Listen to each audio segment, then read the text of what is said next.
53. El GAM. La razón ostensible por la cual Aab no pasó a bordo del ballenero con que habíamos hablado era esta. El viento y el mar anunciaban tormenta. Pero aunque no hubiera sido así, quizá tampoco habría ido a bordo de él. Después de todo, a juzgar por su conducta posterior en ocasiones semejantes, si, después de gritar, hubiera obtenido respuesta negativa a la pregunta que hacía. Pues, según se echó de ver en definitiva, no tenía ganas de reunirse ni 5 minutos con ningún capitán desconocido, a no ser que le pudiera ofrecer algo de la información que tan absorbentemente deseaba. Pero todo esto podría no ser adecuadamente valorado, si no se dijera aquí algo de las peculiares costumbres de los barcos balleneros al encontrarse en mares remotos, y especialmente en una zona común de pesquería. Si dos desconocidos, al cruzar los desiertos de los Pinos, en el estado de Nueva York, o la igualmente desolada llanura de Salisbury, en Inglaterra, y al encontrarse por casualidad en esas inhospitalarias soledades, no pueden evitar los dos un saludo mutuo, aunque les vaya en ello la vida, deteniéndose un momento a intercambiar noticias y quizás sentándose un rato a descansar de acuerdo, entonces, cuanto más natural que, en los ilimitados desiertos de los Pinos y llanuras de Salisbury del mar, dos barcos balleneros que se avistan mutuamente en el extremo de la tierra, a lo largo de la solitaria isla Fanning, o en los remotos Kings Mills, cuanto más natural, digo, que en estas circunstancias los barcos no solo intercambien saludos, sino que entren en el contacto más cercano, más amistoso y sociable.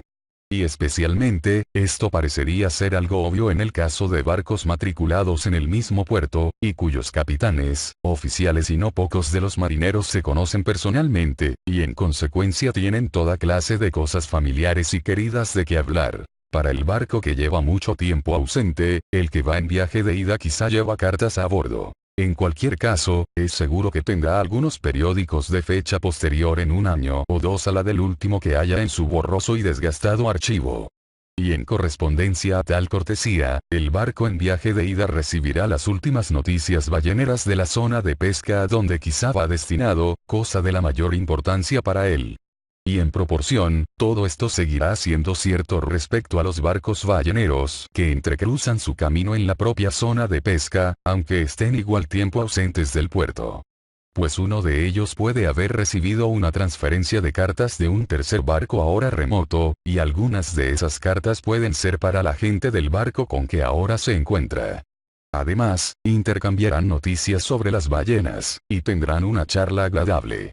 Pues no solo encontrarán todas las simpatías mutuas de los marineros, sino, igualmente, todas las peculiaridades congeniales procedentes de una búsqueda común y de privaciones y peligros compartidos juntos. Y la diferencia de país tampoco representa una diferencia muy especial. Es decir, con tal que ambas partes hablen un mismo idioma, como ocurre con americanos e ingleses. Aunque, por supuesto, dado el pequeño número de balleneros ingleses, tales encuentros no ocurren con mucha frecuencia, y cuando ocurren es demasiado probable que haya entre ellos una especie de cohibición, pues vuestros ingleses son más bien reservados, y a vuestros yanquis no les gusta cierta clase de cosas sino en ellos mismos. Además, los balleneros ingleses a veces afectan una especie de superioridad metropolitana sobre los balleneros americanos, considerando que el largo y flaco hombre de Nantucket, con su provincialismo informe, es una especie de labriego del mar. Pero sería difícil decir en qué consiste esta superioridad del ballenero inglés, visto que los yanquis, en conjunto, matan en un solo día más ballenas que todos los ingleses, en conjunto, en 10 años. Pero esta es una pequeña debilidad inocua de los balleneros ingleses, que los de Nantucket no toman muy a pecho, probablemente porque saben que ellos también tienen unas pocas debilidades. Así entonces, vemos que, entre todos los diversos barcos que navegan por el mar, los balleneros tienen las mayores razones para ser sociales, y lo son. Mientras algunos barcos mercantes, al cruzar sus estelas en pleno Atlántico, muchas veces pasan adelante sin una palabra, siquiera, de reconocimiento, fingiendo no verse mutuamente en alta mar, igual que un par de elegantes en Broadway, y quizá durante todo este tiempo permitiéndose críticas remilgadas sobre el aparejo del otro.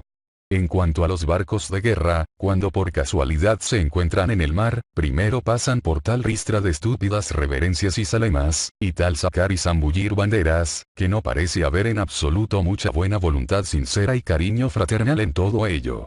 En lo que toca al encuentro de barcos negreros, bueno, tienen tan extraordinaria prisa, que huyen uno de otro en cuanto pueden. En cuanto a los piratas, cuando por casualidad se entrecruzan sus huesos entrecruzados, el primer grito de saludo es ¿cuántos cráneos?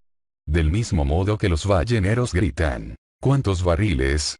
Y una vez contestada esta pregunta, los piratas se desvían inmediatamente, pues son unos infernales villanos por los dos lados, y no les gusta ver demasiado los villanos rostros de los otros. Pero mirad al pío, al honrado, al modesto, al hospitalario, al sociable, al tranquilo barco ballenero.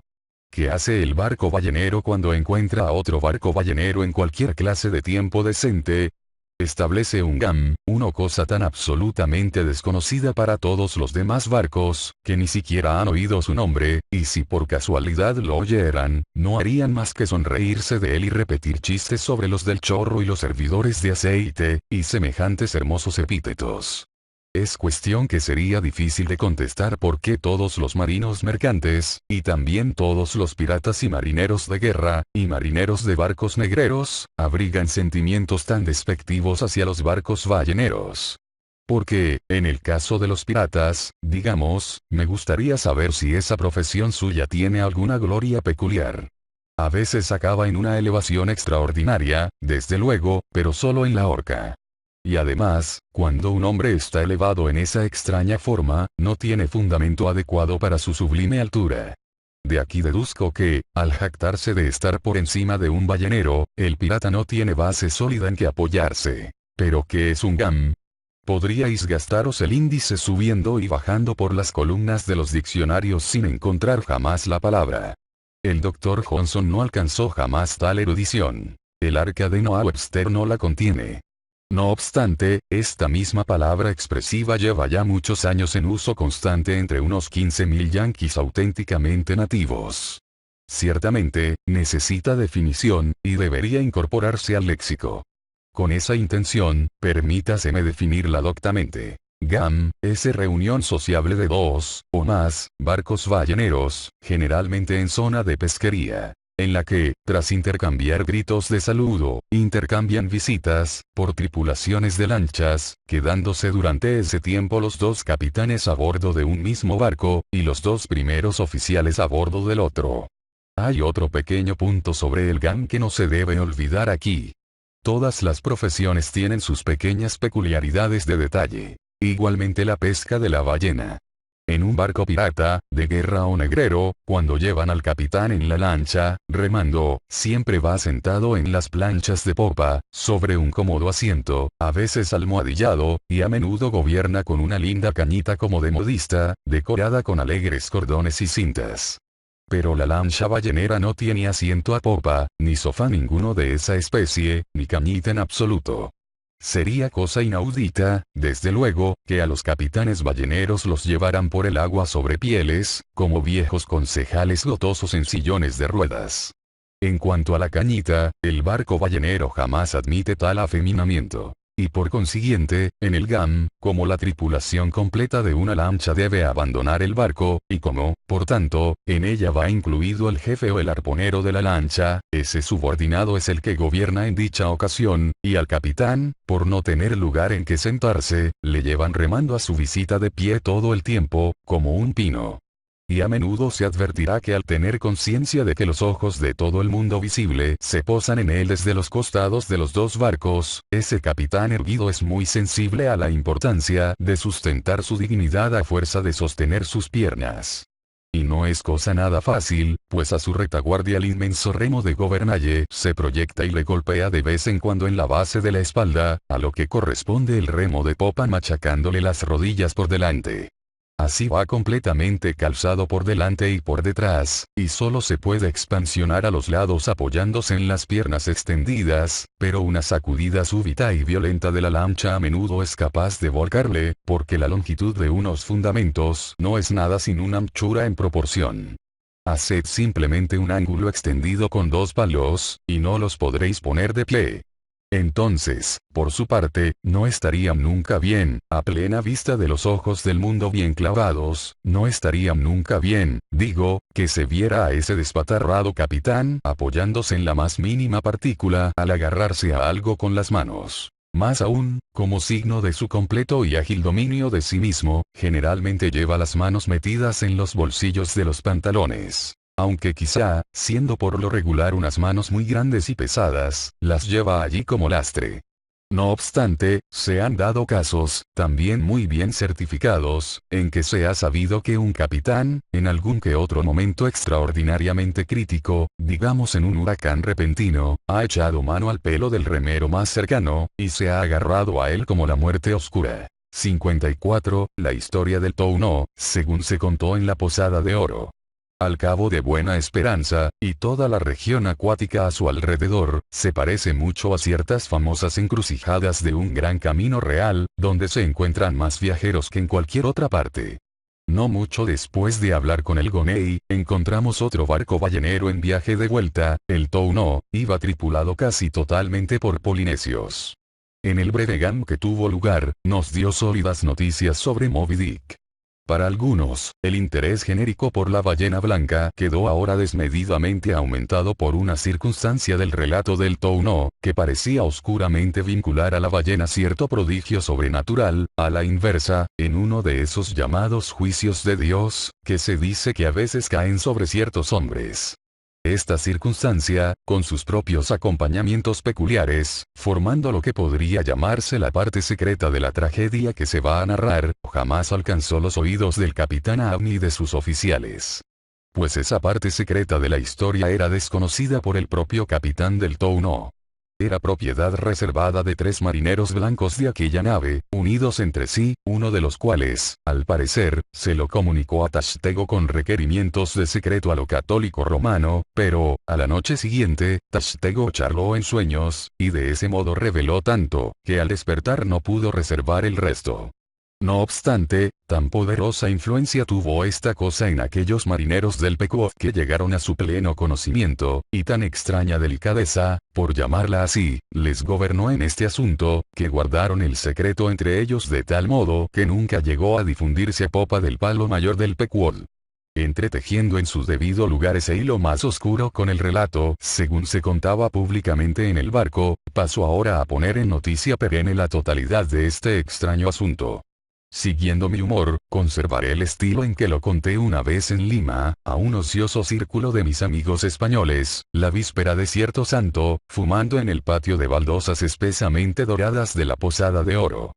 De aquellos admirables caballeros, los jóvenes don Pedro y don Sebastián tenían más intimidad conmigo. De aquí las preguntas intercaladas que de vez en cuando me hicieron, y que fueron debidamente respondidas en su momento. Caballeros, unos años antes de que yo conociera los acontecimientos que voy a referiros, el Touno, barco de Nantucket a la pesca de cachalotes, navegaba por aquí, por vuestra parte del Pacífico, a no muchos días de vela al oeste de los aleros de esta Posada de Oro. Estaba un poco al norte del Ecuador. Una mañana, al dar a las bombas, según la costumbre diaria, se observó que hacía más agua de la acostumbrada en la bodega. Supusieron, caballeros, que un pez espada habría perforado el barco. Pero como el capitán tenía alguna razón insólita para creer que le aguardaba una buena suerte extraordinaria en aquellas latitudes, y, por tanto, era muy contrario a abandonarlas, y como la vía de agua no se consideró en absoluto peligrosa, aunque, desde luego, no pudieron encontrarla después de buscar por toda la bodega hasta la mayor profundidad posible con una mar bastante gruesa, el barco siguió su crucero, con los marineros trabajando en las bombas a intervalos espaciados y cómodos, pero sin que llegara ninguna buena suerte. Pasaron más días, y no solo seguía sin descubrirse la vía de agua, sino que aumentaba sensiblemente. Tanto fue así, que, alarmándose algo ahora, el capitán se desvió a toda vela al puerto más cercano entre las islas para tumbar el casco y repararlo. aunque no tenía por delante una breve travesía, sin embargo, con tal que le favoreciera la suerte más corriente, no tenía miedo en absoluto de que su barco se hundiera por el camino, porque sus bombas eran de las mejores, y, relevándose periódicamente en ellas, aquellos 36 hombres suyos podían mantener fácilmente libre el barco, sin importar que la vía de agua se hiciera el doble. En realidad, casi toda la travesía fue acompañada por brisas muy favorables, y el Tow no hubiera llegado a su puerto con toda seguridad sin sufrir la menor desgracia, de no ser por los brutales abusos de Radney, el primer oficial, uno del Vineyard, y por la venganza ásperamente provocada, desde el Kilt, un hombre de los lagos, un desesperado de Búfalo. De los lagos. De Búfalo. Por favor, ¿qué es un hombre de los lagos, y dónde está Búfalo? Dijo don Sebastián, incorporándose en su balanceante hamaca de hierba. En la orilla oriental de nuestro lago Erie, don Sebastián, pero, hacedme la merced, quizá pronto sabréis más de todo eso.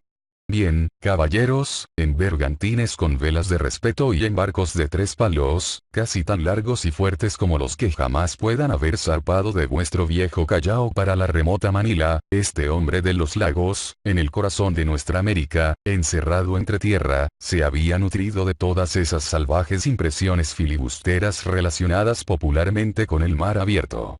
Pues, en su conjunto interfluyente, esos grandes mares de agua dulce que tenemos, Erie, Ontario, Hurón, Superior y Michigan, poseen una extensión oceánica, con muchos de los más nobles rasgos del océano, y con muchas de sus variedades costeras de razas y climas.